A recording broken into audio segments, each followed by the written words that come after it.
നമസ്കാരം. Competitive cracker success സ്റ്റോറീസിന്റെ പുതിയൊരു വീഡിയോയിലേക്ക് എല്ലാവർക്കും സ്വാഗതം. ഇന്ന് നമ്മളോടൊപ്പം ഉള്ളത് പാലക്കാട് നിന്ന് ശില്പയാണ്. കഴിഞ്ഞ പ്രാവശ്യത്തെ അതായത് 2021 നടന്ന HSA ഇംഗ്ലീഷ് പരീക്ഷയിൽ പാലക്കാട് ജില്ലയിലെ സെക്കൻഡ് റാങ്ക് ഹോൾഡറാണ് ശില്പ. ശില്പയെ പറ്റി പറയുകയാണെങ്കിൽ 15 വർഷത്തിന് ശേഷം BEd കഴിഞ്ഞ് 15 വർഷത്തിന് ശേഷം ജീവിതത്തിൽ ആദ്യമായിട്ട് എഴുതിയ PSC പരീക്ഷയിലെ സെക്കൻഡ് റാങ്ക് ഹോൾഡറാണ് ശില്പ. ഒരുപാട് കാര്യങ്ങൾ നിങ്ങൾക്ക് ശില്പയോട് റിലേറ്റ് ചെയ്യാൻ പറ്റുന്ന കാര്യങ്ങളുണ്ട്. കൂടുതൽ കാര്യങ്ങൾ നമുക്ക് ശില്പയിൽ നിന്നറിയാം.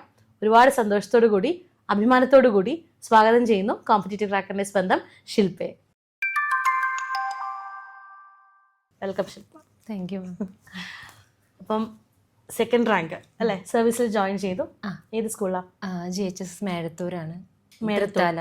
തൃത്താല അടുത്ത് മേഴത്തൂരാണ് സ്കൂളിൽ. ഇപ്പം എത്ര നാളായി ജോയിൻ ചെയ്തത്? ജനുവരി 6-നാണ് ജോയിൻ ചെയ്തത്. ഇപ്പോൾ 1 വർഷമാവുന്നു. 2024 ജനുവരി 6 ജോയിൻ ചെയ്തു അല്ലേ? എങ്ങനെ പോകുന്നു? നന്നായി പോകുന്നു. സ്കൂളും കാര്യങ്ങളൊക്കെ നന്നായി പോകുന്നു. അടിപൊളിയായിട്ട് പോകുന്നു അല്ലേ? അപ്പം ശില്പയെ പറ്റി ഒന്ന് പരിചയപ്പെടുത്താമോ? പഠിച്ചത് എവിടെയാണ്, വീട്ടിലാരൊക്കെയുണ്ട്, അങ്ങനെയുള്ള ഇൻഫർമേഷൻ നമ്മുടെ പ്രിയപ്പെട്ട ഓഡിയൻസിന് വേണ്ടി ഒന്ന് ഷെയർ ചെയ്യാം. എൻ്റെ വീട് അന്തിക്കാടാണ്. അച്ഛനമ്മ, ഞാൻ ബ്രദറുണ്ട്.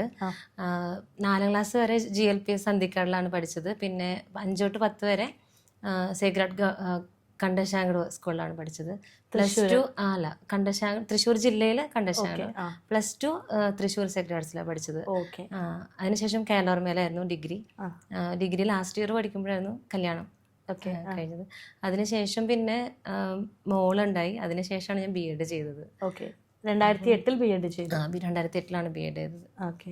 അപ്പം PG ചെയ്തിട്ടില്ല? ഇല്ല, PG ഞാൻ സ്റ്റാർട്ട് ചെയ്തെന്ന് വെച്ചാലും ആ സമയത്ത് ഡിസ്റ്റൻസ് ആയിട്ട് ചെയ്തു. കാരണം കോളേജിലത്തെ മിസ്സവരൊക്കെ പറഞ്ഞു വെറുതെ സമയം കളയണ്ട, ചെയ്തോളൂ പറഞ്ഞപ്പം ഞാൻ അപ്ലൈ ചെയ്തു. ഞാൻ കോഴ്സിന് സ്റ്റാർട്ട് ചെയ്തു, പക്ഷേ ഞാൻ കംപ്ലീറ്റ് ചെയ്തില്ല ആ സമയത്ത്. അപ്പോൾ എനിക്ക് മോളുണ്ടായപ്പോൾ പിന്നെ ഒരു മദർലി ഡ്യൂട്ടി ചെയ്യണം, അങ്ങനത്തെ ഒരു ഇതിൽ വന്നപ്പോൾ ഞാനത് ഡ്രോപ്പ് ചെയ്യുക ചെയ്തത് ആ സമയത്ത്. ഹസ്ബൻഡ് എന്ത് ചെയ്യുന്നു? ഹസ്ബൻഡ് ക്വാളിറ്റി എഞ്ചിനീയറായിട്ട് വർക്ക് ചെയ്യായിരുന്നു. ഇപ്പം അദ്ദേഹം നാട്ടിലുണ്ട്. എവിടെയായിരുന്നു? പുറത്ത്? ദുബായ് സൗദിയിലായിരുന്നു അദ്ദേഹം. മക്കള് 3 പേരാണ്. മോള് ശ്രീപാർവതി ഇപ്പോൾ +2 പഠിക്കുകയാണ്. ശ്രീഹരി 9th-ലാണ്. പിന്നെ ശ്രീദേവ് 1ാം ക്ലാസ്സിൽ പഠിക്കുന്നു. ഓക്കെ. അപ്പോൾ വലിയൊരു ഗ്യാപ്പിന് ശേഷം അല്ലേ? എനിക്ക് തോന്നുന്നു, അതായത് മൂത്ത ആള് +2-ന് പഠിക്കുകയാണ്. +2-ന് കുഞ്ഞ് പഠിക്കുമ്പോഴാണ് അമ്മ ഗവൺമെന്റ് സ്കൂളിൽ അധ്യാപികയായിട്ട് ജോലിക്ക് കയറുന്നത് അല്ലേ? അപ്പം എപ്പോഴെങ്കിലും ലൈഫിൽ എനിക്ക് ശില്പയോട് സംസാരിച്ചത് മനസ്സിലായത് വളരെ ലൈഫിനോട് ഒപ്പം ഒഴുക്കിന് പോകുന്ന ഒരാളായിട്ടാണ് എനിക്ക് തോന്നുന്നത്. ഞാനൊന്നും ഒന്നും പ്ലാൻ ചെയ്തിട്ടുണ്ടായിരുന്നില്ല അങ്ങനെ. അപ്പോൾ മോളുണ്ടായി. അപ്പോൾ ആ സമയത്ത് എനിക്ക് പഠിപ്പ് ഇഷ്ടമാണെങ്കിൽ കൂടിയും പിന്നെ മോളെയും കൂടിയും കരുതണമല്ലോ എന്നുള്ള രീതിയിൽ ഞാൻ അപ്പോൾ വേണ്ട ഇപ്പോൾ തൽക്കാലത്തേക്ക് ഡ്രോപ്പ് ചെയ്യാം. പക്ഷെ BEd എനിക്ക് ചെയ്യണമെന്ന് ആ സമയത്ത് എന്തോ ടീച്ചിങ് ഇഷ്ടമായത് കൊണ്ടായിരിക്കാം. ചെറുപ്പത്തിൽ ടീച്ചർ ആവണം തന്നെയായിരുന്നു. അപ്പോൾ പിന്നെ ആ ഒരു ഇയർ ഞാൻ കംപ്ലീറ്റ് ചെയ്തു. അപ്പോൾ എനിക്ക് തോന്നുന്നു 2 വർഷം ആകുന്നു എന്നുള്ളൊരു വന്നിട്ടുണ്ടായിരുന്നല്ലോ. അപ്പോൾ ആ സമയത്ത് 1 വർഷം കൊണ്ട് കംപ്ലീറ്റ് ചെയ്യാൻ. അപ്പോൾ ആ സമയത്ത് പക്ഷെ എൻട്രൻസ് ഉണ്ടായിരുന്നു BEdന്. അപ്പോൾ എനിക്ക് വെച്ചാൽ മോളെ നോക്കണം, ദൂരെയുള്ള കോളേജിൽ പോയി പഠിക്കാനും വയ്യ. അപ്പോൾ എൻട്രൻസ് ഉണ്ട്. അപ്പോൾ എൻട്രൻസ് എഴുതി കിട്ടിയാൽ നോക്കാം. അപ്പോൾ എൻട്രൻസ് എഴുതി കിട്ടി. പക്ഷെ 3 കോളേജിന് അടുത്തുള്ള കോളേജ് വേണമല്ലോ. അങ്ങനെ 3 ഓപ്ഷനെ വെക്കാൻ പറ്റുമായിരുന്നുള്ളൂ. അപ്പോൾ ഇതിലേതെങ്കിലും ഒന്ന് കിട്ടിയാൽ പോകാം BEd അങ്ങനെ വിചാരിച്ചിട്ടാണ്. അപ്പോൾ അതും ഭാഗ്യത്തിന് കിട്ടിയ സമയത്ത് ഞാൻ യൂഫ്രേഷ്യ ട്രെയിനിങ് കോളേജ് കാട്ടൂർ ഇരിങ്ങാലക്കുടയാണ് പഠിച്ചത്. BEd കഴിഞ്ഞിട്ട് എന്ത് ചെയ്തു? BEd കഴിഞ്ഞിട്ട് സത്യം പറഞ്ഞാൽ ഒന്നും ആ സമയത്തൊന്നും ചെയ്തിട്ടുണ്ടായിരുന്നില്ല. പിന്നെ ആ സമയത്ത് മോള് 1.5 വയസ്സ്. അപ്പോൾ പിന്നെ അവളെ നോക്കി അമ്മയായി അല്ലേ? എല്ലാ പെൺകുട്ടികളെയും അല്ലേ, ഒരു മെജോറിറ്റി സ്ത്രീകളും അങ്ങനെ തന്നെയാണ്. ആദ്യത്തെ കുഞ്ഞെന്ന് പറയുമ്പം നമ്മൾ മറ്റാർക്കും വിട്ടുകൊടുക്കാതെ കുട്ടികളുടെ കാര്യങ്ങളൊക്കെ നോക്കി. അതുപോലെ തന്നെയായിരുന്നു. അത് തന്നെയായിരുന്നു. അതിനുശേഷം പിന്നെ 2ാമത്തെ മോനുണ്ടായി. അപ്പോൾ മോൻ 5 മാസമുള്ളപ്പോൾ പിന്നെ ഞങ്ങൾ അബ്രോഡ്, ആദ്യം ദുബായിലായിരുന്നു. അതിനുശേഷം പിന്നെ സൗദിയിലേക്ക് ഹസ്ബൻഡിനോടൊപ്പം മാറുക ചെയ്തത്. ഓക്കെ. അതിനുശേഷം പിന്നെ 2ാമത്തെ മോന് UKG പഠിച്ചു തുടങ്ങിയപ്പോഴാണ് ഞാൻ പിന്നെ ജോബിനെ പറ്റി പിന്നെയും, കാരണം മക്കളെ സ്കൂൾ അല്ലല്ല അവിടെ തന്നെ അവിടെയായിരുന്നു വർക്ക് ചെയ്ത്. IIPS-ൽ വർക്ക് ചെയ്തു. 3 വർഷത്തോളം അവിടെ വർക്ക് ചെയ്തു ടീച്ചറായിട്ട്. അത് പ്രൈമറി സെക്ഷനിലായിരുന്നു. പക്ഷെ അത് ഓക്കെ ആയിരുന്നു. അങ്ങനെ വെറുതെ ഹാപ്പി ആയിരുന്നു. വലിയ ആഗ്രഹങ്ങളും വലിയ സ്വപ്നങ്ങളും അപ്പൊ അതില് ഓക്കെ ആയിരുന്നു. അതിനുശേഷം പിന്നെ 3ാമത്തെ മോന് പ്രഗ്നന്റ് ആയി. 9th month വരെ ഞാൻ വർക്ക് ചെയ്തു. ആ സമയത്ത് വിട്ടു പോരുമ്പോൾ സ്കൂൾ വിടണ്ടല്ലോ എന്നുള്ളൊരു വിഷമം ഉണ്ടായിരുന്നു ആ സമയത്ത്. പക്ഷെ പിന്നെ വീണ്ടും മോനുണ്ടായപ്പോൾ പിന്നെ ഓക്കെ മോനെ മൂന്ന് മക്കളായപ്പോൾ പിന്നെ ആ ഒരു ഇതിൽ നമുക്ക് പിന്നെ വർക്ക് ചെയ്യാനൊരു ബുദ്ധിമുട്ട് ആലോചിച്ചപ്പോൾ പിന്നെ ഓക്കെ വേണ്ട വിചാരിച്ചു. അതിനുശേഷം പിന്നെ ഹസ്ബൻഡിൻ്റെ വീട്ടിലെ അച്ഛനമ്മ അനിയൻ ബ്രദർ ഉണ്ട്, അവർ പുറത്താണ്. അപ്പോൾ പിന്നെ അച്ഛനമ്മ തനിച്ചാണ് വീട്ടിൽ, അവർ ഏജ്ഡ് ആവുന്നു. അങ്ങനെ ഒരു ചിന്ത വന്നപ്പോൾ ഹസ്ബൻഡ് പറഞ്ഞു നമുക്ക് നാട്ടിൽ പതിയെ സെറ്റിൽ ആവാം. അങ്ങനെ വന്നപ്പോഴാണ് ഓക്കെ നാട്ടിൽ സെറ്റിൽ ആവാം എന്നങ്ങനെ വിചാരിച്ചിരുന്നു. അപ്പോൾ എൻ്റെ ഒരു കസിൻ ഇങ്ങനെ പറഞ്ഞു യൂട്യൂബിൽ ഇങ്ങനെ വീഡിയോസൊക്കെ വരുന്നുണ്ട്, ചേച്ചി ഒന്ന് കണ്ടു നോക്കൂ പറഞ്ഞു. അങ്ങനെ ഞാൻ ജസ്റ്റ് PSC ഒന്നും വെച്ചിട്ടില്ല, വെറുതെ ഒന്ന് കേട്ടിട്ട് ക്ലിയർ ആയിരുന്നില്ല. കേട്ടിട്ടില്ല. 2008 B.Ed കഴിഞ്ഞു. അതെ, ഇവിടെ B.Ed ഇല്ലാത്തതിന്റെ അല്ല കേട്ടിട്ടില്ലാത്തതിന്റെ ഇത്രയും പുകിലിവിടെ നടക്കുന്നുണ്ട്. അപ്പോഴൊന്നും കേട്ടിട്ടിനെ ഇല്ല, ഞാൻ ബോധേഡായിരുന്നില്ല. അപ്പം അവൻ എൻ്റെ അടുത്ത് ഇങ്ങനെ പറഞ്ഞു വീഡിയോസൊക്കെ യൂട്യൂബിലൊക്കെ കാണും, ചേച്ചി ഒന്ന് നോക്കൂ പറഞ്ഞു. അങ്ങനെ നോക്കുമ്പോഴാണ് കേട്ടിട്ടിൻ്റെ ഞാൻ ആദ്യമായിട്ട് കണ്ടത് ശ്രീകല മാമിൻ്റെ റിപ്പോർട്ടഡ് സ്പീച്ചിനെ കുറിച്ചുള്ള വീഡിയോ തോന്നുന്നു. അങ്ങനെ കണ്ടു. അപ്പോൾ ഞാനത് ഹസ്ബൻഡിനെ കാണിച്ചു. ഇങ്ങനെ നമുക്കെന്ന് വെച്ചാൽ ഈ ഓൺലൈനായിട്ടുള്ള പരിപാടി നമ്മൾ ആദ്യമായിട്ടാണല്ലോ അങ്ങനെ ചെയ്യുന്നത്. നമ്മൾ അവിടെയാണ്, എൻ്റെ കയ്യിലാണെങ്കിൽ ഒറ്റ ബുക്കേ ഇല്ല. ഞാൻ അന്ന് പോയതാണ്. അപ്പോൾ എൻ്റെ കയ്യിൽ ഒരു ബുക്കുണ്ട്, സൈക്കോളജി ഒരു നോട്ട്ബുക്ക്. അത് വെറുതെ ഞാനിങ്ങനെ എവിടെ പോകുമ്പോഴും കൊണ്ടെടുക്കും. ഇങ്ങനെ ഇംഗ്ലീഷിൻ്റെ ഒരു ഗ്രാമറിൻ്റെ ബുക്കും. ഇതിപ്പോൾ യാത്രയിൽ എവിടെയാണെങ്കിലും ഞാനതിങ്ങനെ കൊണ്ടെടുക്കുന്ന ഒരു ശീലമുണ്ട്. അത് വിട്ട് കഴിഞ്ഞാൽ എൻ്റെ കയ്യിൽ ഒരൊറ്റ ബുക്സ് ഇല്ല. ഒന്ന് ആലോചിക്കാൻ ഞാൻ ചോദിച്ചപ്പോൾ ഹസ്ബൻഡ് പറഞ്ഞു ഓക്കെ നീ നോക്കി നോക്കൂ, ട്രൈ ചെയ്ത് നോക്കൂ, പറ്റുകയാണെങ്കിൽ ചെയ്തോളൂ പറഞ്ഞു. അങ്ങനെ ഓൺലൈനായിട്ട് ഞാൻ തന്നെയാണ് വിളിച്ചത്. അങ്ങനെ വിളിച്ച് അന്വേഷിച്ചു, കാര്യങ്ങളൊക്കെ ഓക്കെ പറഞ്ഞപ്പം എൻ്റെ അടുത്ത് പറഞ്ഞു ഡിസംബറിലോ മറ്റു നോട്ടിഫിക്കേഷൻ വരാൻ ചാൻസ് ഉണ്ട്. ഞാൻ വിളിച്ചത് നവംബറിലാണ്. അങ്ങനെ ജോയിൻ ചെയ്തു. ജോയിൻ ചെയ്തു. K3 ആണ്. K3 ജോയിൻ ചെയ്തെന്ന് ഇങ്ങനെ ഹസ്ബൻഡ് ആരുടെയൊക്കെ പറഞ്ഞപ്പോൾ അവർ പറയുന്നത് K3 ഒക്കെ ഭയങ്കര ഡിഫിക്കൽട്ടാണ് അത് കിട്ടാനായിട്ട്. അവളാണെങ്കിൽ ഇത്രയും വർഷമായിട്ട് 2020 നവംബർ വന്നിട്ട്. അപ്പോൾ എൻ്റെ അടുത്ത് അങ്ങനെ പറഞ്ഞു നിനക്ക് പറ്റുമോ, കാരണം 3 മക്കളെയൊക്കെ വെച്ചിട്ട് ഇത്രയും വർഷത്തെ ഗ്യാപ്പിൽ നീ ഇതിപ്പോൾ എങ്ങനെയാണ് ചെയ്യാൻ പോകുന്നത്, നിനക്ക് പറ്റില്ലെന്നാ പറയണേന്ന് പറഞ്ഞു. അപ്പോൾ അങ്ങനെ കേട്ടപ്പോൾ അതെന്താ ഇപ്പോൾ പറ്റില്ല എന്ന് എൻ്റെ അടുത്ത് എനിക്ക് പറ്റില്ല എന്ന് പറയുമ്പോൾ എനിക്ക് ഭയങ്കര സങ്കടമായി. എങ്ങനെ പറ്റുമോ, ഇനിയിപ്പോൾ അവരുടെ സംശയമായിരിക്കുമോ എന്ന് വെച്ചിട്ട് എന്തായാലും ഓക്കെ ട്രൈ ചെയ്യാം. പഠിച്ചു തുടങ്ങിയപ്പം ഒന്നും നമുക്ക് ആദ്യം മുതലാണ്, നമുക്ക് നോട്ട്സ് ഇല്ല. ശരിക്കും പറഞ്ഞാൽ കോമ്പറ്റേറ്റീവ് ക്രാക്കർ തരുന്ന നോട്ട്സ് മാത്രമേ എൻ്റെ കയ്യിലുള്ളൂ. അത് വെച്ച് പിന്നെ എക്സാം സ്റ്റാർട്ട് ചെയ്തപ്പോൾ നമ്മളിങ്ങനെ അന്ന് ടിക്ക് ചെയ്തിട്ട് നമ്മൾ ഫോട്ടോ എടുത്ത് അയക്കലായിരുന്നു ആ സമയത്ത് തുടങ്ങിയപ്പം. അപ്പോൾ അതൊക്കെ ചെയ്ത് ആൻസർ കറക്റ്റായി വരുന്ന കണ്ടപ്പോൾ ഒരു സന്തോഷം ഉണ്ടായിരുന്നു. അതിന് ഞാൻ മാമിനാണ് വിളിച്ചിരുന്നത് ആ സമയത്ത്. മെൻറ്റർ മാമായിരുന്നു ഞങ്ങൾക്ക്. അപ്പോൾ ആ സമയത്ത് മാമിനെ എന്നെ വിളിച്ചിരുന്നത്. അപ്പോൾ ഇങ്ങനെ എനിക്ക് പറഞ്ഞു തരും, പഠിച്ചാൽ മതി, ഓക്കെ കിട്ടും എന്നൊക്കെ പറഞ്ഞു. ആ സമയത്ത് പിന്നെ ഇതുപോലെ കുറേ നെഗറ്റീവ് കമൻസ് കിട്ടില്ലായിരിക്കും എന്നാലും പിന്നെ ചുറ്റും. പിന്നെ മാത്രമല്ല അപ്പോൾ കൊറോണ വന്ന സമയമാണ്. നമ്മളിപ്പോൾ നാട്ടിലേക്ക് വരാൻ വേണ്ടി നിൽക്കുമ്പോൾ നമുക്ക് ഫ്ലൈറ്റ് നമ്മൾ ബുക്ക് ചെയ്യണതല്ല, വന്ദേ ഭാരത് ആയിരുന്നു. നമുക്ക് ബുക്ക് ചെയ്ത് നമുക്ക് തരും, അങ്ങനെയാണ്. അപ്പം കേട്ടിട്ട് നോട്ടിഫിക്കേഷൻ വന്ന ഡേറ്റ് 29 ഡിസംബറാണ്. നോക്കിയപ്പോൾ നമുക്ക് ആ സമയത്ത് ടിക്കറ്റ് കിട്ടാനില്ല, പറ്റില്ല വരാനായിട്ട്. അപ്പോൾ ഞാൻ ഹസ്ബൻഡ് പറഞ്ഞു നമുക്കിപ്പോൾ ഡ്രോപ്പ് ചെയ്യാം, സാരമില്ല, നമുക്ക് അടുത്തേൽ എഴുതാമല്ലോ, 6 മാസം കൂടുമ്പോൾ എഴുതണ്ട്. പക്ഷെ HSA വരുന്നുള്ളത് മിസ്സിൻ്റെ അടുത്ത് പറഞ്ഞത് ഇതിന് ശേഷം പെട്ടെന്ന് നോട്ടിഫിക്കേഷൻ ഉണ്ടാവും എന്നാണ്. അപ്പോൾ ഓക്കെ വേണ്ട, പറ്റില്ലായിരിക്കും എന്ന് വിചാരിച്ചു. പിന്നെയാണ് ഇതേ എക്സാം ജനുവരി 17 പോസ്റ്റ്പോൺ ചെയ്തു. അപ്പോൾ ഒരു ഹോപ്പായി, ഓക്കെ നമ്മുടെ ഫ്ലൈറ്റ് വന്നിട്ട് ജനുവരി 12 അപ്പോൾ അവിടെ വന്നിട്ട് എഴുതാൻ പറ്റുമായിരിക്കും. അങ്ങനെ വന്ന് നമ്മൾ ഐസൊലേറ്റഡ് ആണ് വന്നിട്ട്. ഞാനും മക്കളും മാത്രം ആദ്യം വന്നത്. ആ സമയത്ത് വന്ന് ഞങ്ങൾ മാത്രമേ ഉണ്ടായിരുന്നുള്ളൂ വീട്ടിൽ. അപ്പോൾ ഈ 5-ാം ദിവസം പോകുമ്പോൾ എനിക്ക് എക്സാം എഴുതാൻ പറ്റുമെന്ന് അറിയില്ല, കാരണം നമ്മൾ കോവിഡ് ടെസ്റ്റ് ഉണ്ടായിരുന്നു. അപ്പോൾ അത് പോസിറ്റീവ് ആണെങ്കിലൊക്കെ ഭയങ്കര ബുദ്ധിമുട്ടാണ്. അപ്പം ആ ടെസ്റ്റിന് കഴിഞ്ഞ് ഞാൻ റിസൾട്ട് വെയിറ്റ് ചെയ്തിരിക്കുകയാണ് എനിക്ക് കേട്ടിട്ട് എക്സാം എഴുതാൻ വേണ്ടി. ശരിക്കും പറഞ്ഞാൽ ഹാളിൽ ആ പേപ്പർ കിട്ടുന്നത് എനിക്ക് ഇപ്പോഴും ഓർമ്മയുണ്ട്. കൈയൊക്കെ വരയ്ക്കാൻ അത്രയും ഞാൻ എഫേർട്ട് ഇടുകയും പിന്നെ ഒരുപാട് മെൻ്റൽ ആ സമയത്ത് തന്നെ സ്ട്രെസ് എടുത്തിട്ടുണ്ട്, എഴുതാൻ പറ്റുകയാണോ വിചാരിച്ചിട്ട്. അങ്ങനെ അത് എഴുതി. പിന്നെ ഒരു ഇതുണ്ടായിരുന്നത് വെച്ചാൽ 90 മാർക്സാണ് പാസ് മാർക്ക് വരുന്നത്. അപ്പോൾ എനിക്കൊരാഗ്രഹം ഉണ്ട്, നമ്മൾ 90 അല്ല അതിലും കൂടുതൽ വേണം നമുക്ക് കിട്ടണമെങ്കിൽ. പിന്നെ പിന്നെ സംവരണം അല്ലാതെ തന്നെ നമുക്ക് നല്ല മാർക്ക് വേണമെന്നുണ്ടാകും.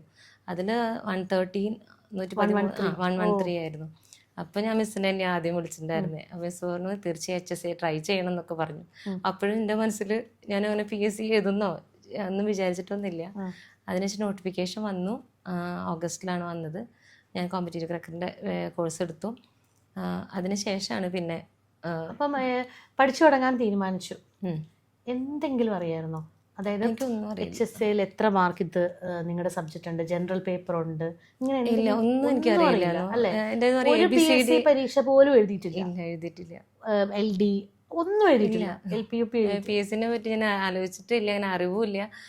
മെസ്സേജ് ബാക്കിയുള്ള ഇൻഫർമേഷൻ തന്നെ അതിനുശേഷം ചേർന്നപ്പോൾ കുറച്ച് ഫ്രണ്ട്സ്, അതെനിക്ക് പറയാതിരിക്കാൻ പറ്റില്ല, കാരണം നല്ല ഫ്രണ്ട്സ് എനിക്ക് കൂടെ കിട്ടി നമുക്ക്. അവരാണ് എന്നെ ഗൈഡ് ചെയ്ത് കൊണ്ടുപോയിട്ടുള്ളത് ശരിക്കും പറയുകയാണെങ്കിൽ. പിന്നെ APJ സാറിൻ്റെ 2 കോട്സാണ് ഞാൻ പറയുക. നമ്മൾ ആദ്യം പറയും സ്വപ്നം, അതായത് നിങ്ങളുടെ ഉറക്കം കെടുത്തുന്നതാണ് സ്വപ്നം. Dreams are not that you see in your sleep, it is something that does not let you sleep. അതല്ലാതെ ഞാൻ നോക്കി വെച്ചത് എന്താണെന്ന് വെച്ചാൽ, don't take rest after your first victory, there are lives waiting to say that your first victory was mere luck.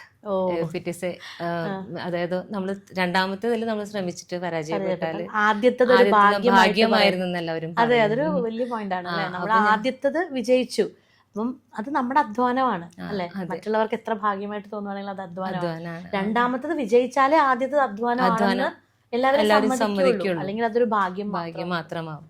അപ്പൊ അത് ഞാൻ ആലോചിച്ചപ്പോ അങ്ങനെ എനിക്ക് ഒട്ടും ആലോചിക്കാനേ വയ്യായിരുന്നു അങ്ങനത്തെ ഒരു. അത് വെച്ചിട്ട് പഠിച്ചു തുടങ്ങി. എങ്ങനെയാ പഠിച്ചു തുടങ്ങിയതൊക്കെ? എന്തൊക്കെ ബുക്സ് റെഫർ ചെയ്തു, അല്ലെങ്കിൽ ബുക്സ് റെഫർ? ആദ്യം തന്നെ എനിക്ക് കേട്ടറ്റിന് ഒരു മാതൃക ഉണ്ടായിരുന്നല്ലോ നിങ്ങൾ തന്നത്. ആദ്യം തന്നെ സിലബസ് പ്രിന്റ് എടുക്കണം എന്ന് പറഞ്ഞു, പ്രിന്റ് എടുത്തു. ഇതും സിലബസ് പ്രിന്റ് എടുത്തു. അത് കഴിഞ്ഞിട്ട് ഞാൻ എല്ലാം, അതായത് പോയംസ് ഒക്കെ ഞാൻ എൻ്റെ ഹാൻഡ് റിട്ടൺ കോപ്പീസ് ആയിട്ട് എഴുതിയെടുത്തു. എല്ലാതും ഒറിജിനൽ വർക്കിന് ഞാൻ തന്നെ എഴുതിയെടുത്തു. എന്നിട്ട് ആ പോംസിന്റെ വെച്ച് നോക്കുകയാണെങ്കിൽ എല്ലാതും ഞാൻ തന്നെ സെൽഫ് നോട്ട്സ് എല്ലാതും ഞാൻ തന്നെയാണ് നോട്ട്സ് അങ്ങനെ പ്രിപ്പയർ ചെയ്യുക ചെയ്തത്. അത് സമയം എങ്ങനെയാണെന്ന് വെച്ചാൽ അഡ്ജസ്റ്റ് ചെയ്തു. രാത്രി നോക്കുമ്പോൾ മോൻ ചെറിയതാ, ഇല്ല വർക്ക് ചെയ്യുന്നുണ്ട്, പക്ഷെ വീട്ടിൽ ആരും ഇല്ല. ഹസ്ബൻഡ് അന്ന് പുറത്താണ്, നമ്മൾ മാത്രമാണ് വീട്ടിലുള്ളത്. 2 മക്കളും 2 സ്കൂളിലാണ്. അപ്പോൾ അവരുടെ കാര്യങ്ങളുണ്ട്, വീട്ടിലത്തെ കുറച്ച് കാര്യങ്ങളുണ്ട്. അപ്പം എല്ലാം ചെയ്തിട്ട് ചെറിയ ആളെ ഭയങ്കര ഒരു വികൃതി, ഒരു കുറുമ്പാണ് അവൻ. അപ്പം രാത്രി ഉറക്കത്തിൽ നിന്ന് അവനെ എന്നിട്ട് ചെറിയ കുട്ടികൾ പോലെ വീണ്ടും ഞാൻ കൂടെ എടുത്തിട്ട് വേണം, അങ്ങനെയൊക്കെ ഉണ്ടായിരുന്നു. എത്ര വയസ്സുണ്ടായിരുന്നു? അവന് 3.5 വയസ്സായി സ്റ്റാർട്ട് ചെയ്യുമ്പോൾ പഠിക്കുമ്പോൾ ഉണ്ടായിരുന്നു. അത് കഴിഞ്ഞ് രാത്രിയൊക്കെ 1 മണി, ഞാൻ 9:30 നേരത്തെ കിടന്നിട്ട് ഒരു 1:30 ആകുമ്പോൾ എഴുന്നേൽക്കും. ബാക്കി ഒരു 7 മണി വരെ 6 മണി വരെ ഇരുന്ന് പഠിക്കും പുലർച്ചെ. അങ്ങനെയാണ് ചെയ്തത്. കാരണം ആ സമയം മാത്രമാണ് എനിക്ക് ഉണ്ടെന്ന് പറയാൻ. ബാക്കി മക്കളുണ്ട്, അപ്പോൾ അവരുടെ ആ കാര്യങ്ങളൊക്കെ നോക്കണം. അപ്പം അങ്ങനെ വരുമ്പോൾ നമുക്ക് ഇരുന്ന് അങ്ങോട്ട് പഠിക്കാനുള്ള ഒരു ഇത് കിട്ടിയിരുന്നില്ല. അപ്പം ക്ഷീണം തോന്നാറില്ലേ പകലത്? രാത്രി 1:30 എഴുന്നേറ്റ് പിറ്റേന്ന് രാവിലെ 6 വരെ 7 മണി വരെ. പിന്നെ വീട്ടിലാണെങ്കിൽ അവർക്ക് TV സംഭവങ്ങളൊക്കെ ഉണ്ട്. അപ്പം നമ്മളാണെങ്കിൽ ഫുള്ള് ഡിസ്ട്രാക്റ്റഡ് ആയി മാറും. ആ ഒരു ഇതിന്ന് അങ്ങോട്ട് പഠിക്കാൻ നമുക്ക് ഒരു കിട്ടത്ത. അപ്പൊ എനിക്കാണെങ്കിൽ എൻ്റെ ഒരു സമയം എന്ന് പറഞ്ഞാൽ ആ സമയം അങ്ങനെ നോക്കിയിട്ടാണ് നോക്കിയിരുന്നത്. അങ്ങനെ പഠിച്ചു തുടങ്ങി. ഒറിജിനൽ വർക്ക്സിനെ ബേസ് ചെയ്ത് തന്നെ പഠനം മുന്നോട്ട് പോയി. അപ്പം സത്യം പറഞ്ഞാൽ ഒന്നാമത് ശില്പ ഇംഗ്ലീഷാണ്. General paper, methodology, current affairs, constitution അതൊരു ബുദ്ധിമുട്ടാണ്. കാരണം നമ്മൾ ഇതിനെ പറ്റിയിട്ട് ഇപ്പോഴാണ് ചിന്തിക്കുന്നത്.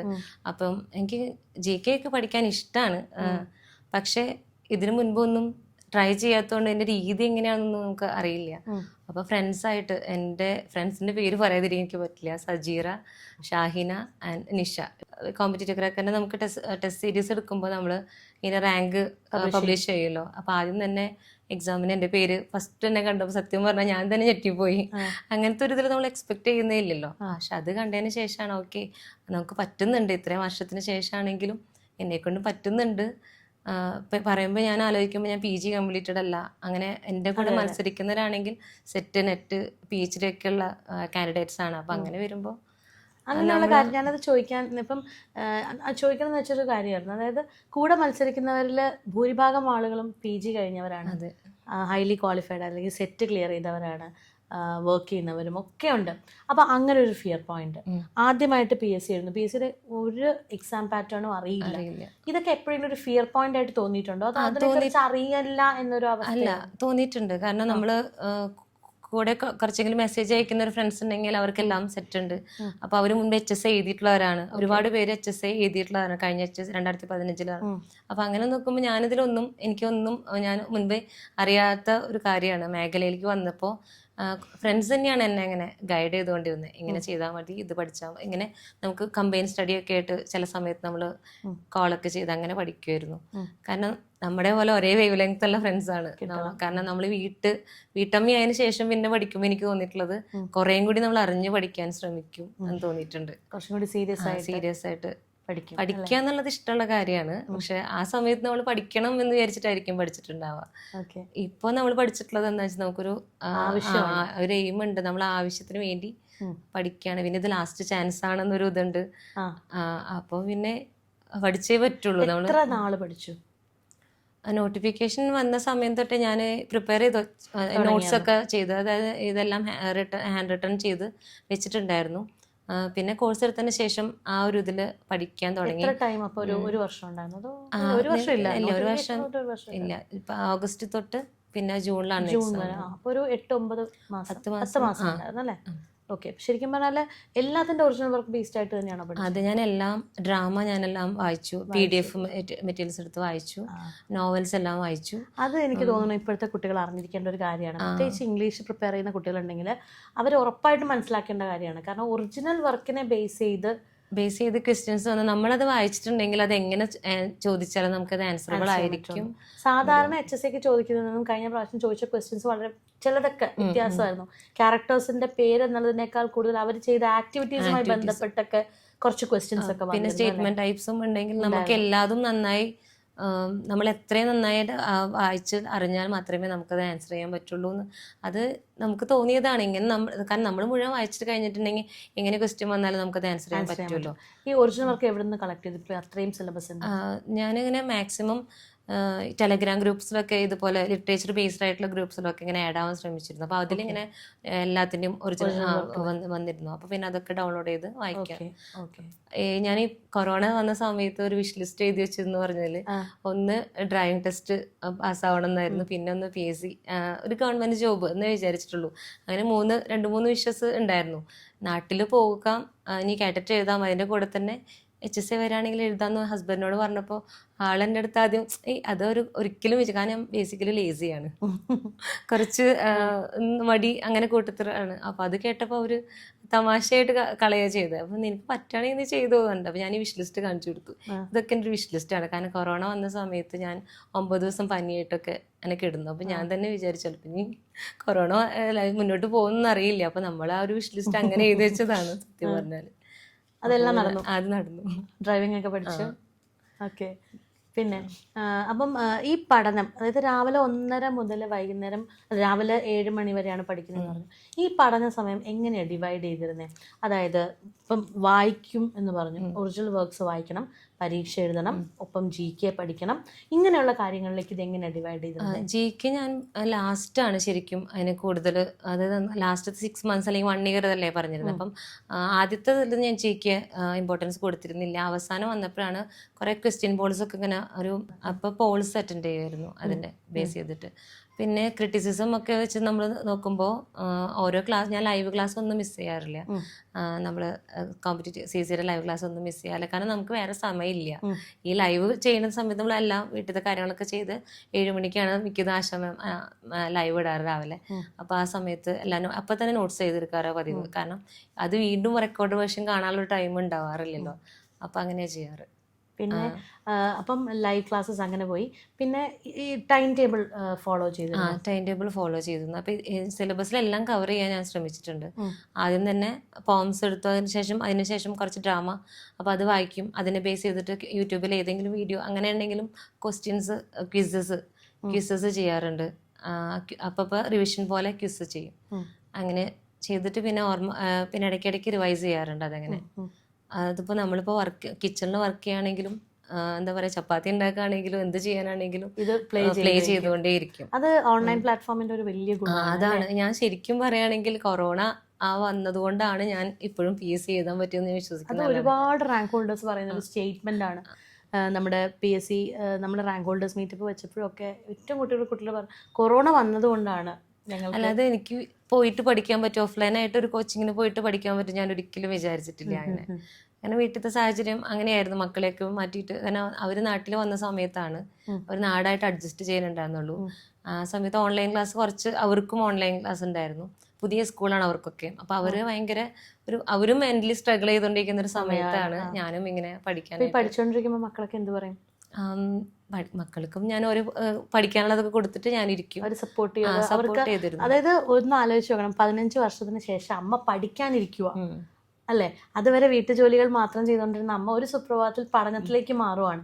അപ്പം മക്കളുടെയും എല്ലാവരും എന്തായിരുന്നു, എങ്ങനെയായിരുന്നു ചുറ്റുമുള്ള ഒരു റെസ്പോൺസ് എങ്ങനെയായിരുന്നു? ഞാൻ വീട്ടിൽ മാത്രമേ പറഞ്ഞിട്ടുള്ളൂ, കാരണം PSC എന്ന്, കാരണം നമ്മുടെ നാട്ടിലെല്ലാവരും അറിയാം PSC എന്ന് പറഞ്ഞിട്ടുണ്ടെങ്കിൽ പിന്നെ ഒരുപാട് ക്വസ്റ്റ്യൻസ് ആണ്. അപ്പം ഞാനിപ്പോൾ ഇത് എഴുതിയിട്ട് ഞാനും അത്രയും വർഷത്തിന് ശേഷമാണല്ലോ, എനിക്കൊരു ഹോപ്പുമില്ല. ഞാൻ ആരുടെടുത്തും പറഞ്ഞില്ല അങ്ങനെ PSC ആണെന്ന്. PGക്ക് കണ്ടിന്യൂ ചെയ്യാന്നുള്ള രീതിയിലാണ് പഠിക്കാനിരുന്നത്. കാരണം ഞാൻ വീടിന്റെ അകത്തിനേക്കാളും കൂടുതൽ ഞാൻ പുറത്തിരുന്നിട്ടാണ് പഠിക്കാറ്. അപ്പൊ പിന്നെ ആരെങ്കിലും കണ്ടാൽ ഞാൻ PG ആണ് എന്നുള്ള രീതിയിലാണ് പറഞ്ഞിരുന്നത്. PSC എന്നുള്ള കൂടുതൽ ഇമ്പോർട്ടൻസ് കൊടുത്തിട്ടില്ല. മക്കള് കളിയാക്കുമെന്നൊന്നും പറഞ്ഞു? അത് അമ്മ എന്റെ ഇപ്പൊ ഫിലിമിന് പോവാൻ, തിയേറ്ററിലേക്ക് പോകാൻ വിളിച്ചാൽ ഞാൻ പോവില്ല, ബീച്ചിൽ പോകാൻ വിളിച്ചാൽ ഞാൻ പോവില്ല. അങ്ങനെ പഠിക്കാതിരിക്കുമ്പോ അവരിങ്ങനെ കളിയാക്കും, അമ്മ ഇരുന്ന് പഠിച്ചിട്ട് വല്ല കാര്യം ഉണ്ടാവോ എന്നൊക്കെ പറഞ്ഞിട്ട്. കാരണം ഇതൊക്കെ അവരുടെയും കൂടി സന്തോഷ നിമിഷങ്ങളാണല്ലോ ഞാനായിട്ട് പോവാതിരിക്കുമ്പോ വന്നിട്ടുള്ളത്. അപ്പം അതിനുശേഷം റാങ്ക് ലിസ്റ്റ് വന്നു, റാങ്ക് വന്നു, എന്ന് പറഞ്ഞു മക്കളൊക്കെ? അവർക്ക് ഭയങ്കര ഹാപ്പിയായി, കാരണം അവര് അത്രയും പ്രതീക്ഷിക്കുന്നില്ല, ഭയങ്കര സന്തോഷമായിരുന്നു. ഇത് കിട്ടിയോ എന്ന് ചോദിച്ചാൽ ആരെങ്കിലും ഉണ്ടോ? അതായത് ഒട്ടും പ്രതീക്ഷിച്ചില്ല. അപ്പം ശില്പയെ പറ്റി പറയുകയാണെങ്കിൽ ശില്പയുടെ വീട്ടിൽ വേറെ ആരും ഗവൺമെന്റ് സർവീസിലേ ഇല്ല അല്ലേ? ആദ്യമായിട്ട് ഗവൺമെന്റ് സർവീസിൽ കയറണം, അതും സെക്കൻഡ് റാങ്കോട് കൂടി. എങ്ങനെയുണ്ടായിരുന്നു ആ ഒരു റെസ്പോൺസ്? എല്ലാവർക്കും ഭയങ്കര സന്തോഷമായി ശരിക്കും. കാരണം എല്ലാവർക്കും, ഞാൻ ആ സമയത്ത് പഠിച്ചിരുന്ന സമയത്ത് അച്ഛന് ഭയങ്കര ആഗ്രഹം ഉണ്ടായിരുന്നു ഞാനിങ്ങനെ ടീച്ചിങ്ങിലേക്ക് പോകണം എന്ന്. പക്ഷെ ആ സമയത്ത് നമ്മൾ പിന്നെ ഇവിടെ നിന്ന് പോയതുകൊണ്ട് അങ്ങനെ ചിന്തിച്ചിട്ടൊന്നുമില്ലല്ലോ. പക്ഷെ ഇപ്പോൾ വന്ന് പഠിച്ച് വീട്ടിലറിയായിരുന്നു, വീട്ടിൽ ഞാൻ പറഞ്ഞിട്ടുണ്ടായിരുന്നു, അച്ഛനും അമ്മയ്ക്കും ഒക്കെ അറിയാം. ഭയങ്കര സന്തോഷമായി ശരിക്കും, ഹസ്ബൻഡും ഭയങ്കര സന്തോഷമായി. ഇപ്പം 15 വർഷത്തിന് ശേഷം ജോലിയിലേക്ക് കയറി. അതുവരെ ഒരു കുടുംബിനിയാണ്, ഭർത്താവിനെ ഡിപ്പെൻഡ് ചെയ്ത് മക്കളുടെ കാര്യം നോക്കി അച്ഛനും അമ്മേനെയൊക്കെ നോക്കി പക്ക കുടുംബിനിയാണ്. 15 വർഷത്തിന് ശേഷം ഒരു ഉദ്യോഗസ്ഥയാണ്. എന്തൊക്കെ ചേഞ്ച് ലൈഫിൽ വന്നു? അല്ലെങ്കിൽ ശില്പയ്ക്ക് ആസ് എ പേഴ്സൺ എന്ത് ചേഞ്ച് വന്നു? പേഴ്സൺ ശരിക്കും പറഞ്ഞാൽ നമ്മൾ ഒരു എന്താ പറയുക, ടീച്ചിങ് എന്ന് വരുമ്പോൾ ഭയങ്കര റെസ്പോൺസിബിളാണ്. ആസ് എ മദർ ഞാൻ റെസ്പോൺസിബിൾ തന്നെയാണ്. അങ്ങനെ വെച്ച് നോക്കുമ്പോൾ പിന്നെ ഞാൻ നോക്കുന്നത് ഓരോ കുട്ടീനെയും, നമ്മൾ അമ്മമാരാണെങ്കിൽ നമ്മുടെ മക്കളോട് നമ്മൾ എങ്ങനെയാണ്, നമുക്ക് ചില കുട്ടികൾക്ക് നല്ല കാര്യങ്ങൾ പറഞ്ഞു കൊടുക്കാൻ ആരും ഇല്ലാത്തൊരവസ്ഥയിലായിരിക്കാം. അപ്പോൾ നമ്മളിപ്പോൾ പഠിപ്പിക്കുന്ന സ്കൂളിലാണെങ്കിലും അങ്ങനെ എല്ലാവരും ഞാൻ അങ്ങനെ ആ ഒരു കണ്ണിലാണ് കാണുന്നത്. കാരണം അവർക്ക് നമ്മൾക്ക് എന്തൊക്കെ ചെയ്തു കൊടുക്കാൻ പറ്റുമോ അതൊക്കെ മാക്സിമം നമ്മളത് കൊടുക്കുക. പിന്നെ നമ്മൾ കുറച്ചുകൂടി ഇൻഡിപെൻഡൻ്റ് ആവാന്നുള്ളൊരു ഇതുണ്ട്. പക്ഷെ എന്നാലും എനിക്കങ്ങനെ വലിയ വ്യത്യാസം തോന്നുന്നില്ല. മക്കളൊക്കെ കുറച്ച് വർക്ക് ലോഡ് കൂടുതലുണ്ട്, അങ്ങനെ വരുന്ന ഒരു ഇതാണ്. ഫിനാൻഷ്യലി ആണെങ്കിലും ഓക്കെ ആയിട്ട് തോന്നുന്നുണ്ട്. കുറച്ചുകൂടി അല്ലേ, നമ്മുടെ കയ്യിലേക്ക് ഒരു എമൗണ്ട് വരുന്നു, മക്കൾക്ക് സ്വന്തമായി അല്ലേ കൊടുക്കാൻ പറ്റുന്നു, ഒരു വലിയ കാര്യമാണ്. പിന്നെ വേറെ എന്തെല്ലാം, ഒരു സൊസൈറ്റിയിൽ ഇന്ന് ഒരു ഹൈസ്കൂൾ ടീച്ചറാണ് അല്ലേ, സൊസൈറ്റിയിൽ നിന്ന് കിട്ടുന്നൊരു റെസ്പോൺസ് ശരിക്കും പറഞ്ഞാൽ എല്ലാവർക്കും ഭയങ്കര റെസ്പെക്റ്റ് ആണ്. നമ്മളൊരു ഗവൺമെൻറ് ടീച്ചറാണ് എന്ന് അറിയുമ്പോൾ തന്നെ എല്ലാവരും റെസ്പെക്റ്റോട് കൂടിയിട്ടാണ്. ഇപ്പോൾ വീട്ടിലാണെങ്കിലും നമ്മളോട് എല്ലാവരും അങ്ങനെ ഒരു ഇതുണ്ട്. ഇപ്പോൾ ഫംഗ്ഷനൊക്കെ പോവുകയാണെങ്കിലും ആ ടീച്ചറെ എന്ന് വിളിച്ചിട്ടാണ് ഇപ്പോൾ വീട്ടിൽ കസിൻസൊക്കെ ഇങ്ങനെ സംസാരിക്കുന്നതും. നമ്മൾ പണ്ട് വർക്ക് ചെയ്തിട്ടുണ്ട്, അന്നും ഇല്ലാത്തൊരു ഇത് ഇപ്പോൾ ഒരു ഇതുണ്ട്. കാരണം ഞാൻ നാട്ടിൽ വന്നതിന് ശേഷം 1 വർഷം CBSE സ്കൂളിൽ വർക്ക് ചെയ്തിട്ടുണ്ട്. ആ സമയത്താണ് ഇന്റർവ്യൂ, എക്സാം കഴിഞ്ഞതിന് ശേഷം, HSA കഴിഞ്ഞതിന് ശേഷം വർക്ക് ചെയ്തിട്ടുണ്ട് നിയർലി 1 വർഷത്തോളം. അപ്പോഴേക്കും പിന്നെ ഇവിടെ അഡ്വൈസ് മെമ്പർ വന്നപ്പോൾ പിന്നെ ഇങ്ങോട്ടായി. ഇപ്പം 2008 BEd പഠിച്ചല്ലേ? അപ്പം അന്നത്തെ ഫ്രണ്ട്സ് ആരെങ്കിലുമായിട്ട് കോണ്ടാക്ട് ഉണ്ടോ? അവരാരെങ്കിലും സർവീസിൽ കയറിയിട്ടുണ്ടോ? ആ കൂട്ടത്തില് പക്ഷെ ആരും സർവീസിൽ കയറിയതായിട്ട് എനിക്കറിയില്ല. ഞാൻ പഠിക്കാൻ തുടങ്ങുമ്പോഴും എൻ്റെ അടുത്ത് ആരും, അതായത് നമ്മുടെ കോണ്ടാക്ട് ലിസ്റ്റിലുള്ള ആരും ഇതിന് വേണ്ടി ശ്രമിക്കുന്നില്ല. അങ്ങനത്തെ ഒരു ഫാക്ടർ ഉണ്ടായിരുന്നു ആ സമയത്ത്. പിന്നെയാണ് കോഴ്സിന് ചേർന്നതിന് ശേഷം നമുക്ക് കിട്ടിയ ഫ്രണ്ട്സ് വെച്ചിട്ടാണ് നമ്മളൊരു ഗ്രൂപ്പ് ഉണ്ടാക്കി അതിൽ തന്നെ ഡിസ്കഷനും അങ്ങനെ കാര്യങ്ങളൊക്കെ ചെയ്ത്. എനിക്ക് എൻ്റെ കൂടെയുള്ള ഫ്രണ്ട്സ് എന്ന് പറയുമ്പോൾ ടീച്ചിങ്ങിലായിട്ട് ആരും വന്നിട്ടില്ല. എബ്രോഡൊക്കെ വർക്ക് ചെയ്യുന്ന അവർ വർക്ക് ചെയ്യുന്നുണ്ട്, അല്ലാതെ ഗവൺമെന്റ് സർവീസിൽ ആരും കയറിയിട്ടില്ല. അപ്പം അതും ഒരു പ്ലസ് ആണ് അല്ലേ? ഇപ്പോൾ എനിക്ക് തോന്നുന്നു കുറച്ചും കൂടി എല്ലാവരും അവെയർ ആണ് ഇങ്ങനെയുള്ള എക്സാംസിനെ കുറിച്ച്. അപ്പോഴും ഒരുപാട് നെഗറ്റീവ് ആയിട്ടുള്ള കാര്യങ്ങൾ സ്പ്രെഡ് ആവുന്നുണ്ട്. ഇപ്പൊ HSA ഇനി വിളിക്കില്ല എന്നുള്ളതായിരുന്നു ഒരു സമയം വരെ ഉള്ള കാര്യം. അപ്പം അങ്ങനെ നോക്കുമ്പോൾ ഇത് എപ്പോഴും വിളിക്കുന്നൊരു എക്സാം അല്ല, 5 വർഷം എന്തായാലും ഉണ്ട്, അതിന് ശേഷമാണ് പിന്നെ. അപ്പം നമ്മൾ നോക്കുമ്പോൾ ആരും ഇല്ല നമ്മുടെ ഒപ്പം പഠിച്ചു വരുന്നവർ. അതൊരു വലിയ കാരണം. ഞാൻ ഈ പഠിക്കുന്നത് ഒരു കാൻഡിഡേറ്റ്സ് എന്ന് പറഞ്ഞാൽ എൻ്റെ കൂടെയുള്ള കാൻഡിഡേറ്റ്സ് എന്ന് പറഞ്ഞാൽ വളരെ മികച്ച അക്കാഡമിക്സ് ഉള്ളവരാണ്. അപ്പം ഞാൻ അതിൻ്റെ കൂടെ ആകുമ്പോൾ ഒരിക്കലും പിന്നോട്ടാകരുത് എന്നൊരു ആഗ്രഹം ഉണ്ടായിരുന്നു. അപ്പം അത് നമ്മളെന്താ വെച്ചാൽ 100 അല്ല 101% കൊടുത്ത് പഠിച്ചു എന്ന് പറയാൻ വേണമെങ്കിൽ. ഇന്റർവ്യൂ എങ്ങനെ ഉണ്ടായിരുന്നു? ഇന്റർവ്യൂ കുറച്ച് ഹാർഡായിരുന്നു, കാരണം ഞാൻ വർക്ക് ചെയ്യാൻ തുടങ്ങിയിട്ടുണ്ടായിരുന്നു. അപ്പോൾ എനിക്കതിന് പ്രിപ്പയർ ചെയ്യാൻ ഒട്ടും സമയം കിട്ടിയിട്ടില്ല. 2 ദിവസം ലീവ് എടുത്തിട്ടാണ് ജസ്റ്റ് ഒന്ന് അത്, കാരണം നമ്മൾ ഇത്രയും പഠിച്ചതൊക്കെ വീണ്ടും റിവൈസ് ചെയ്ത് നോക്കേണ്ട ഒരു കാര്യമാണല്ലോ ഇന്റർവ്യൂ പറയും. ഈ വാസ്റ്റ് സിലബസ് ആയതുകൊണ്ട് എങ്ങനെ വേണമെങ്കിലും ചോദിക്കാം, പ്രത്യേകിച്ച് ലാംഗ്വേജ് ആണ്. അപ്പം എൻ്റെ അടുത്ത് ക്ലാസ് എടുക്കാനൊന്നും പറഞ്ഞിട്ടുണ്ടായിരുന്നില്ല. Just modernism, post modernism, educational philosophers അവരെ പറ്റിയിട്ട് പറയാം, അങ്ങനത്തെ കുറച്ച് ക്വസ്റ്റ്യൻസ് ആയിരുന്നു ചോദിച്ചിട്ടുണ്ടായിരുന്നു. ഞാൻ കുറച്ച് നെർവസ് ആയിരുന്നു ശരിക്കും ഇന്റർവ്യൂവിന്, കാരണം ഫസ്റ്റ് അറ്റംപ്റ്റ് ആയതുകൊണ്ട് നമുക്ക് അറിയുന്നില്ല. ഷോർട്ട് ലിസ്റ്റ് വന്നു എങ്കിൽ കൂടിയും ഇത് നമ്മുടെ ആദ്യത്തെ അനുഭവമാണല്ലോ. എൻ്റെ കൂടെ വന്നിട്ടൊക്കെ കുറെ ഇന്റർവ്യൂ ഒക്കെ അറ്റൻഡ് ചെയ്ത ഒരു ടെൻഷൻ ഉണ്ടായിരുന്നോ? ടെൻഷൻ ഉണ്ടായിരുന്നു, നല്ലോണം ഉണ്ടായിരുന്നു. അപ്പൊ 2 ദിവസത്തെ പ്രിപ്പറേഷൻ ആണ് ഇന്റർവ്യൂവിന്. അറിയാമായിരുന്നു അല്ലെങ്കിൽ ഇങ്ങനെ ചോദ്യങ്ങൾ ചോദിക്കും, ഇങ്ങനെയാണ് പ്രിപ്പയർ ചെയ്യണ്ടേ എന്നൊക്കെ ഒരു ധാരണ ഉണ്ടായിരുന്നോ? ധാരണയൊന്നും ഉണ്ടായിരുന്നില്ല, കാരണം നമ്മൾ പല ഇന്റർവ്യൂവിന്റെ വീഡിയോസും നോക്കുമ്പോൾ പല രീതിയിലുള്ള ക്വസ്റ്റ്യൻസ് ആണ്. അപ്പം ഇംഗ്ലീഷിനെ പറ്റി ഒരു മിസ്സിന് അറിയാലോ, ആ സിലബസ് ആണ്, എങ്ങനെ വേണമെങ്കിലും ക്വസ്റ്റ്യൻസ് വരാം. അപ്പം നമ്മൾ ഇത്രയും പഠിച്ചതുപോലെ തന്നെ ഒരു പഠിക്കേണ്ട ഒരു അവസ്ഥ ഉണ്ടായിരുന്നു, പക്ഷെ എനിക്ക് അതിനുള്ള സമയം കിട്ടിയിട്ടുണ്ടായിരുന്നില്ല. അപ്പൊ ഞാൻ ജസ്റ്റ് ഒന്ന് പ്രിപ്പയർ ചെയ്തു എന്നേ ഉള്ളൂ, ബാക്കിയൊക്കെ ദൈവത്തിന്റെ കയ്യിൽ കൊടുക്കാന്ന് പറഞ്ഞാല്. അങ്ങനെ എങ്ങനെയുണ്ടായിരുന്നു? 10 മാസത്തെ യാത്ര എന്ന് പറയാൻ പറ്റില്ല. കേറ്ററ്റ് മുതൽ നമ്മളോടൊപ്പം ഉണ്ട് അല്ലെ, കേറ്ററ്റ് കാറ്റഗറി 3 മുതൽ നമ്മളോടൊപ്പം ഉണ്ട്. എന്നാലും HSAയിൽ ഈ ഒരു യാത്ര 10 മാസത്തെ നമ്മളോടൊപ്പം ഉള്ളൊരു യാത്ര എങ്ങനെയുണ്ടായിരുന്നു? എനിക്ക് പറയുമ്പോൾ K3 തന്നെ പറഞ്ഞു തുടങ്ങണം, കാരണം അതാണ് എൻ്റെ ഒരു ടേണിംഗ് പോയിന്റ് എന്ന് പറയാനായിട്ട്. ഞാൻ CCനെ കണ്ടതും അതിനുശേഷം കേട്ടിട്ടാണ് എനിക്ക് ഇതിലേക്കൊരു ഊർജം, ഡ്രൈവിംഗ് ഫാക്ടർ എന്ന് പറയാനായിട്ടുള്ളത് അതാണ്. വളരെ നല്ല ഇതാണ് റെസ്പോൺസ്. ടീച്ചേഴ്സ് ആണെങ്കിലും മിസ്സാണെങ്കിലും അന്ന് ആ സമയത്തൊക്കെ നമുക്ക് വളരെ ശരിക്കും മോട്ടിവേഷൻ ആദ്യം തന്നെ കിട്ടിയത് ഇവിടെ നിന്നാണ്. നമുക്ക് പറ്റും, ഇത്ര ചെയ്യാൻ പറ്റും, HSA എഴുതണം എന്നൊക്കെ പറഞ്ഞ ആ വേർഡ്സ് ഇപ്പോഴും എൻ്റെ മനസ്സിലുണ്ട്. സീരീസ് ടെസ്റ്റുകളൊക്കെ വളരെ എഫക്റ്റീവ് ആയിരുന്നു. അതിനുശേഷം നമുക്ക് തെറ്റിക്കഴിഞ്ഞാൽ ആൻസർ മനസ്സിലാവുന്നു, അപ്പോൾ വീണ്ടും ചെയ്യാനൊരു ഓപ്ഷൻ ഉണ്ടായിരുന്നു. അപ്പോൾ അത് വീണ്ടും ചെയ്ത് ശരിയാക്കും, കാരണം തെറ്റിക്കഴിഞ്ഞാൽ നമുക്കതൊരു മനസ്സിന് വിഷമമാണ്. അപ്പോൾ അത് ശരിയാക്കിക്കൊണ്ടേയിരിക്കും. അപ്പോൾ നമ്മളത് ഓൾറെഡി തറയായിട്ട് പഠിക്കാൻ പറ്റിയിരുന്നു. അതുപോലെ തന്നെ ഇങ്ങനെ നമ്മുടെ പേര് കാണാന്നുള്ളത്, റാങ്ക് ലിസ്റ്റിൽ കാണാന്നുള്ളത് ഒരു വലിയ സന്തോഷമായിരുന്നു. അപ്പോൾ അത് കീപ്പ് ചെയ്യണമെന്നൊരു ആഗ്രഹം ഉണ്ടായിരുന്നു. അപ്പം ലൈവ് ക്ലാസ്സസ് ഞാൻ സ്ഥിരമായിട്ട് ഒരിക്കലും ഞാൻ മിസ് ചെയ്യാറില്ല. നോട്ട്സ് ഒക്കെ അപ്പം എഴുതിയെടുത്ത് അത് പിന്നെയും പഠിക്കാറുണ്ട്. പിന്നെ റെക്കോർഡ് വേർഷനും കേൾക്കും അതിൻ്റെ കൂട്ടത്തിൽ. ഇപ്പം നവോത്ഥാനം, അതുപോലെ കോൺസ്റ്റിറ്റ്യൂഷനൊക്കെ ആണെങ്കിൽ ശില്പ മിസ്സിൻ്റെ ക്ലാസ്സൊക്കെ നന്നായി കേൾക്കാറുണ്ട്. പിന്നെ ആതിര മിസ് സൈക്കോളജി പറയാതിരിക്കാൻ പറ്റില്ല നമുക്ക്. പ്രിയങ്ക മിസ്സും പറഞ്ഞത് എനിക്ക് ഓർമ്മയുണ്ട്, മിസ്സിൻ്റെ എക്സ്പീരിയൻസ് ഒക്കെ പറഞ്ഞു തന്നിട്ടാണ് നമുക്ക് ക്ലാസ് എടുക്കാറ്. അപ്പം അതൊക്കെ K3 ഉണ്ടായിരുന്നു. അപ്പോൾ മെത്തഡോളജിയും സൈക്കോളജിയൊക്കെ നമുക്ക് ക്രാക്ക് ചെയ്യാനായിട്ട് ഒരുപാട് ഹെൽപ്പ് ചെയ്തിട്ടുണ്ട് നോക്കുമ്പോൾ. പിന്നെ സബ്ജക്റ്റിലേക്ക് വരുമ്പം ഇത്രയും നാളത്തെ ഗ്യാപ്പിന് ശേഷം വരുന്നത്, ഇപ്പോൾ സിലബസ് നോക്കുവാണെങ്കിൽ പോയം ഉണ്ട്, പിന്നെ ക്രിറ്റിസിസം ഉണ്ട് അല്ലേ, ഈ ഗ്രാമർ ഉണ്ടായിരുന്നു, അങ്ങനെ ഒരുപാട് 8 മൊഡ്യൂൾസ് ഉണ്ടായിരുന്നു.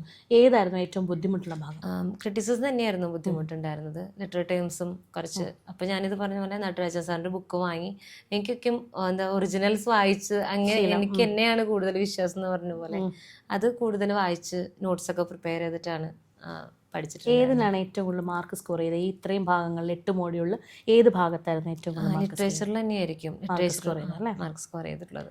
ഓക്കെ. അപ്പം ഇപ്പോൾ നമ്മുടെ നോട്ടിഫിക്കേഷൻ വരാനിരിക്കുന്ന ഈ ഒരു സമയത്ത് കുട്ടികളെ സംബന്ധിച്ചിടത്തോളം വരുമെന്നുള്ളത് ഉറപ്പായി, നോട്ടിഫിക്കേഷൻ വരും, പഠിച്ചു തുടങ്ങാൻ പോകുന്നേ ഉള്ളൂ, നല്ല ശതമാനം കുട്ടികളും പഠിച്ചു തുടങ്ങാൻ പോകുന്നേ ഉള്ളൂ. അപ്പം അങ്ങനെയുള്ളവരോട് എന്താണ് ശില്പ ആസ് എ സക്സസ്ഫുൾ കാൻഡിഡേറ്റ് എന്താണ് പറയാനുള്ളത്? അല്ലെങ്കിൽ കുറച്ച് ടിപ്സ് പറഞ്ഞു കൊടുക്കാൻ പറഞ്ഞാൽ എന്ന് പറയും? നമ്മൾ പഠിക്കുക എന്നുള്ളത് നമുക്ക് ഇഷ്ടപ്പെട്ട് ചെയ്യേണ്ട ഒരു കാര്യമാണ്. കാരണം നമ്മുടെ ഉള്ളിൽ നിന്ന് തന്നെ ഒരു മോട്ടിവേഷൻ വന്നിട്ട് നമ്മൾ പഠിക്കണം. അല്ലാതെ ബാക്കിയുള്ളവർ പറഞ്ഞ് അല്ലെങ്കിൽ PSCക്ക് പഠിക്കാൻ പോകുന്നു എന്ന് പറഞ്ഞിട്ട് തന്നെയൊക്കെ നല്ലത് നമ്മുടെ മനസ്സിലൊരു എയിം സെറ്റ് ചെയ്തിട്ട് അതിന് വേണ്ടി വർക്ക് ചെയ്ത് കഴിഞ്ഞാൽ നമുക്ക് ചെയ്യാൻ പറ്റുന്നതാണ്. കാരണം എത്രയും നേരത്തെ സ്റ്റാർട്ട് ചെയ്യാൻ പറ്റുമോ, പിന്നെ പഠിക്കാൻ ആഗ്രഹമുള്ള കുട്ടികളാണ്, പ്രത്യേകിച്ചും ഗേൾസ് ആണെങ്കിൽ തീർച്ചയായും അവർ പഠിച്ചു തന്നെ തുടങ്ങണം എന്നാ പറയുക. കാരണം നമുക്ക് എത്രത്തോളം സമയം കിട്ടിയാലും അതൊന്നും പോരാതെ വരുന്നൊരു സമയമായിരിക്കും ചിലപ്പോൾ, നമുക്കറിയില്ല എന്താണ് ഇനി ഉള്ളത്. അപ്പോൾ നമുക്ക് മാക്സിമം എത്ര നേരത്തെ തുടങ്ങാൻ പറ്റുമെന്നുള്ള അത്രയ്ക്കും നേരത്തെ തുടങ്ങുക, പ്രിപ്പയർ ചെയ്യുക, നോട്ട്സ് ഉണ്ടാക്കുക. കാരണം ഞാൻ പഠിക്കുന്ന സമയത്ത് നോട്ട്സൊക്കെ ഇങ്ങനെ ചുമരുമലൊക്കെ സ്റ്റിക്ക് ചെയ്ത് വെക്കുകയായിരുന്നു ചെറുതായിട്ട്, കാരണം ഇയേഴ്സൊക്കെ ഞാൻ കമ്പൈൻ ചെയ്ത് പഠിച്ചു. അപ്പം ഒരു ഇയറിനോട് കണക്ട് ചെയ്ത് അടുത്ത ഇയർ എക്സാമ്പിൾ പറയാം 1947 നമുക്ക് സ്വാതന്ത്ര്യത്തിന്റെ 1847 വിപ്ലവം, അങ്ങനത്തെ ഒക്കെ ഒരു 100 years ഗ്യാപ്പാണ്. അങ്ങനെ പിന്നെ ബർത്ത് ഡേറ്റ്സ് ഒക്കെ വെച്ചിട്ട് അങ്ങനെയും കണക്ട് ചെയ്തിട്ടൊക്കെ ഡേറ്റ്സ് ഒക്കെ പഠിക്കാറുണ്ട്. അപ്പം മാക്സിമം നമ്മൾ പഠിക്കുക തന്നെ വേണം, ഹാർഡ് വർക്ക് ചെയ്യുക, എല്ലാം കവർ ചെയ്യുക, സിലബസ് മൊത്തം കവർ ചെയ്യുക, റിവൈസ് ചെയ്യുക. അതിനോടൊപ്പം തന്നെ എനിക്ക് തീർച്ചയായും കിട്ടും തന്നെയാണ് എനിക്ക് തോന്നിയിട്ടുള്ളത്. റിവൈസ് ചെയ്യുക, സിലബസ് കവർ ചെയ്യുക, മാക്സിമം എക്സാംസ് എഴുതുക. എനിക്ക് തോന്നുന്നു മോക്ക് ടെസ്റ്റുകൾ ഭയങ്കരമായിട്ട് നമ്മള് ഇത് പറഞ്ഞ പോലെ OMR ഷീറ്റ് വാങ്ങിയിട്ട് നമ്മള് പ്രിന്റ് എടുത്ത് വെച്ചിട്ട് ബബിൾ ചെയ്യാറുണ്ട്. കാരണം നമുക്ക് അറിയില്ല, ആ സമയത്ത് ഭയങ്കര ടെൻസ്ഡ് ആയിരിക്കും. നമ്മൾ ബബിളിങ് തന്നെ കറക്റ്റ് ആവണമെന്നില്ല. എന്റെ അനുഭവം വെച്ച് നോക്കുമ്പോൾ ഭയങ്കര ഷ്യൂറിങ് ആയിരുന്നു ശരിക്കും ചെയ്യുന്ന സമയത്ത്.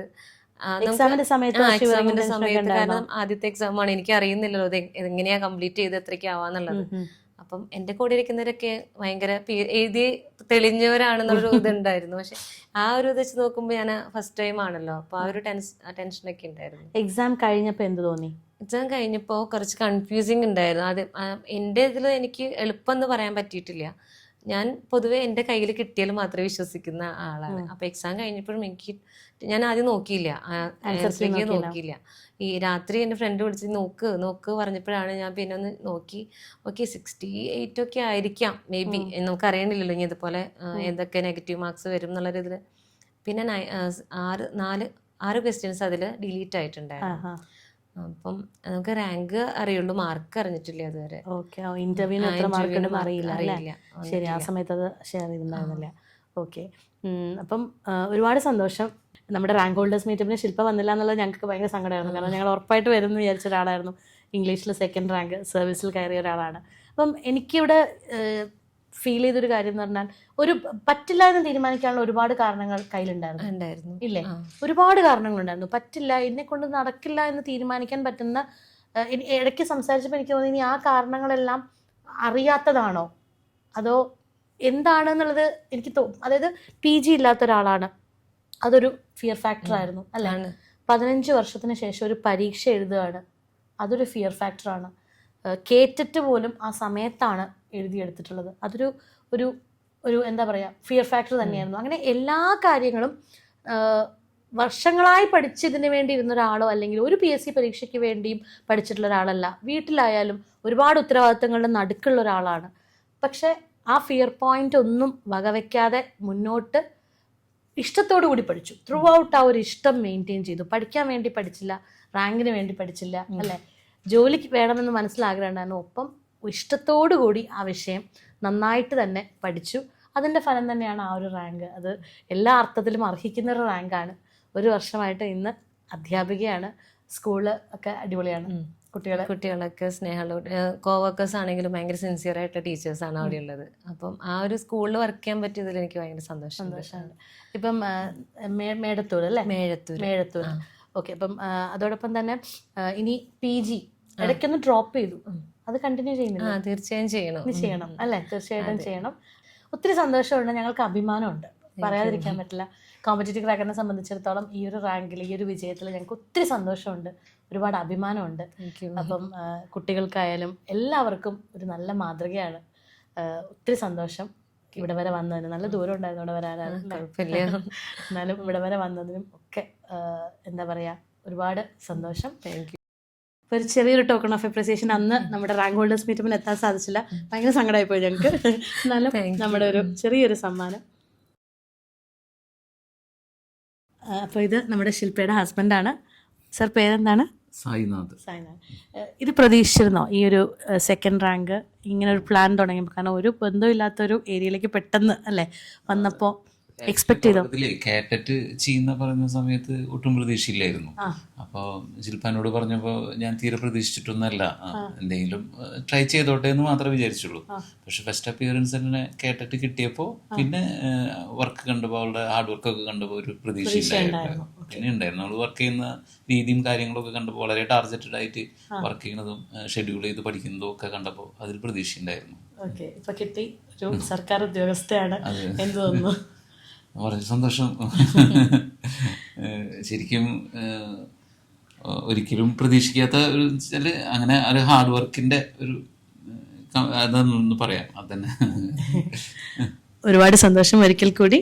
അപ്പോൾ all the best. Thank you.